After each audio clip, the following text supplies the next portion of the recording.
नमस्कार दोस्तों, सभी पेंशन धारकों का एक बार फिर से स्वागत करते हैं हमारे इस YouTube चैनल पर। दोस्तों, इस वक्त की पेंशन धारकों के लिए बहुत ही बड़ी खबरें निकलकर सामने आ चुकी है, जिसकी कि दोस्तों आज के इस वीडियो के अंदर हम बात करने वाले हैं, जिसमें दोस्तों EPS 95 पेंशन भोगियों के लिए बड़ी खबरें निकलकर सामने आ चुकी है। जी हाँ दोस्तों, जिसमें EPS 95 पेंशन धारकों की 7,500 पेंशन बढ़ोतरी को लेकर बड़ी खबर है। वह दोस्तों मेडिकल सुविधा को लेकर हाल फिलहाल में बड़ी खबर आई है और वेतन सीमा को लेकर भी दोस्तों आप सभी के लिए बड़ी खबरें हैं, यानी कि 75 लाख पेंशन धारकों को दो बड़ी सौगात जो है वो हाल फिलहाल में दे सकती है सरकार। इसको लेकर बड़ा अपडेट आया है। साथ ही दोस्तों बात करने वाले हैं आज की इस वीडियो के अंदर पेंशन और पेंशन भोगी कल्याण विभाग से बड़ी खबर निकल कर आ चुकी है। पेंशन और पेंशन भोगी कल्याण विभाग की ओर से पेंशनर्स के लिए बड़ा अपडेट जारी किया गया है। वही पेंशनर्स को चाहिए पीएम मोदी की गारंटी। जी हाँ दोस्तों, EPS 95 पेंशनर्स क्यों नहीं राशन, घर, शौचालय, बिजली, पानी और आयुष्मान भारत का लाभ, कहां है मोदी की गारंटी। इसको लेकर EPS 95 न्यूनतम पेंशन पर बड़ा आंदोलन देखने को मिला है। इसको लेकर हाल ही में आप सभी के लिए बड़ी खबर निकलकर सामने आ चुकी है। वही दोस्तों पुरानी पेंशन बहाली पर बड़ा अपडेट, केंद्रीय कर्मचारी खुशी की लहर से नाच उठेंगे। जी हाँ दोस्तों, आप सभी के लिए बड़ा अपडेट है। पेंशन धारकों के लिए बड़ा अपडेट, पुरानी पेंशन का मिलेगा लाभ, तो आखिरकार OPS का लाभ कैसे मिलेगा, इसके बारे में भी आज की इस वीडियो के अंदर बात करेंगे। वही दोस्तों EPFO से EPS पेंशन को लेकर बड़ी खबर है, अंतरिम राहत भी नहीं है। जी हाँ दोस्तों, सरकार की हरी झंडी के बगैर EPFO नहीं दे सकता EPS 95 पेंशन पर अंतरिम राहत। इसको लेकर हाल फिलहाल में आप सभी के लिए बड़ी खबर आई है। तो चलिए संपूर्ण जानकारी इस वीडियो के अंदर विस्तार से जानते हैं। इसलिए आप सभी से निवेदन है कि दोस्तों आज की इस वीडियो को आप लास्ट तक देखें, और इससे पहले अगर हमारे चैनल पर आप पहली बार विजिट कर रहे हैं, हमारी वीडियो को पहली बार देख रहे हैं, तो दोस्तों चैनल को आप सब्सक्राइब करने के साथ साथ वीडियो को लाइक जरूर करें। तो सबसे पहले जानते हैं दोस्तों कि EPS 95 पेंशन धारकों की 3 मांगों को लेकर क्या बड़ा अपडेट आया है। जी दोस्तों, आप सभी की पहली और बड़ी मांग की बात करें तो दोस्तों EPS पेंशन धारक लगातार पेंशन बढ़ोतरी 7,500 का इंतजार कर रही थी। इस बीच हाल ही में नेशनल एजुटेशन द्वारा, यहाँ पर नेशनल एजुटेशन कमेटी जो कि राष्ट्रीय संघर्ष समिति है, उनके द्वारा दिल्ली के अंदर बड़ा आंदोलन किया गया, बड़ा प्रदर्शन किया गया, जिसमें 7,500 प्लस DA की पेंशन को लेकर मंजूरी का आश्वासन मिला है, लेकिन अभी तक आप सभी के लिए लागू नहीं हुआ है।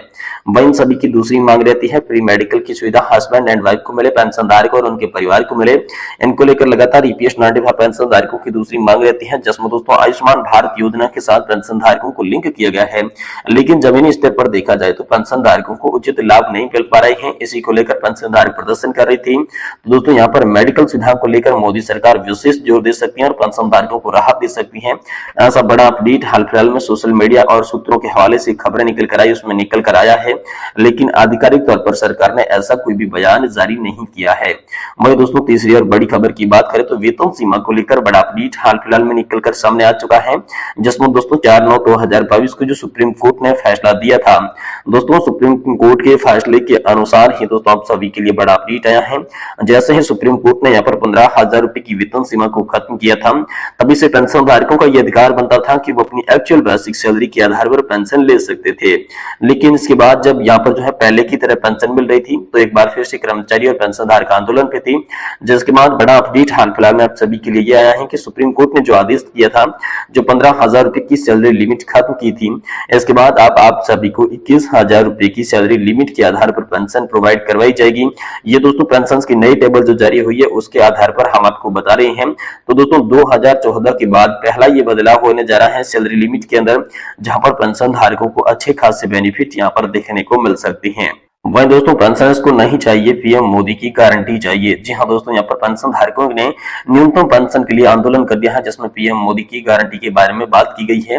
दोस्तों EPS 95 न्यूनतम पेंशन को लेकर तरह तरह की बातें की जा रही है। लोकसभा चुनाव से पहले पेंशनर्स को लाभ मिलेगा या नहीं मिलेगा, पेंशनर्स की बात सरकार क्यों नहीं सुन रही है, 1,000 रुपए की पेंशन को 7,500 रुपए कब तक होगी, इन तमाम सवालों को यहाँ पर जो है पेंशनर्स के द्वारा लिखा गया, तमाम सवालों के जवाब भी दिए गए, इसके बारे में जानेंगे। दोस्तों उन्होंने पोस्ट के माध्यम से अपने देश भर की तमाम असंगठित और पब्लिक एंटरप्राइजेस की सेवानिवृत्त बुजुर्ग भाई बहनों के लिए बड़ा आंदोलन किया है।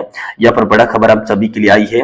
दोस्तों ये सत्य है कि हम निकल के यहाँ पर राष्ट्र निर्माण में अपना खून पसीना बहाने के तत्पर बद्दू आज रुग्ण वृद्धा और समाज में अपेक्षित हो चुके हैं, जिसकी हमारे परिवारजनों, अपने संतानें तथा देश के राजनीतिक दलों में भी आशाएं छोड़ दिया है। ऐसा लगातार पेंशन धारकों ने लिखा। एक रिटायर्ड फौजी अशोक राउत से लगातार विगत 8 सालों से बिना विश्राम किए हुए सेवानिवृत्त बुजुर्गों का नेतृत्व किया है।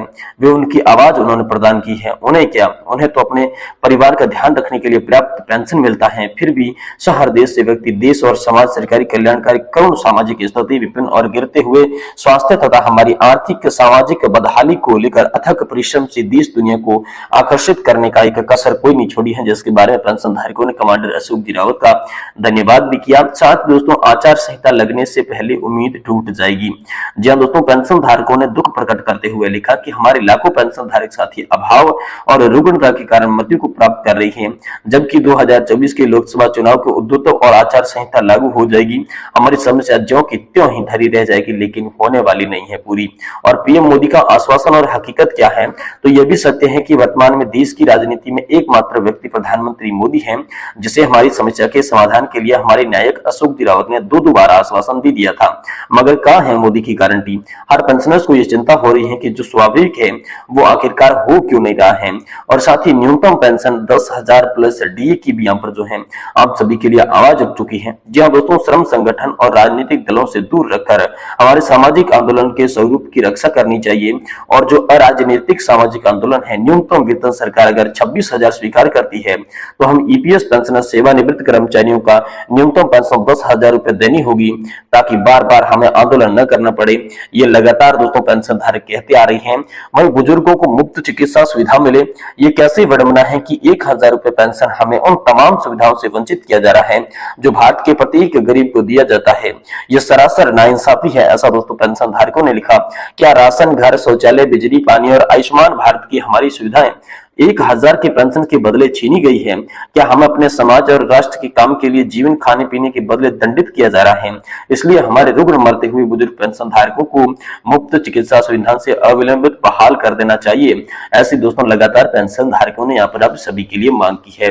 वही दोस्तों पेंशन और पेंशन भोगी कल्याण विभाग की ओर से बड़ी जानकारियां हैं, जिसमें दोस्तों कार्मिक लोक सेवा शिकायत ने यहाँ पर जो है पेंशन अदालत का आयोजन किया, जिसके तहत दोस्तों पेंशन धारकों की तमाम केसों का निपटारा भी किया जाएगा।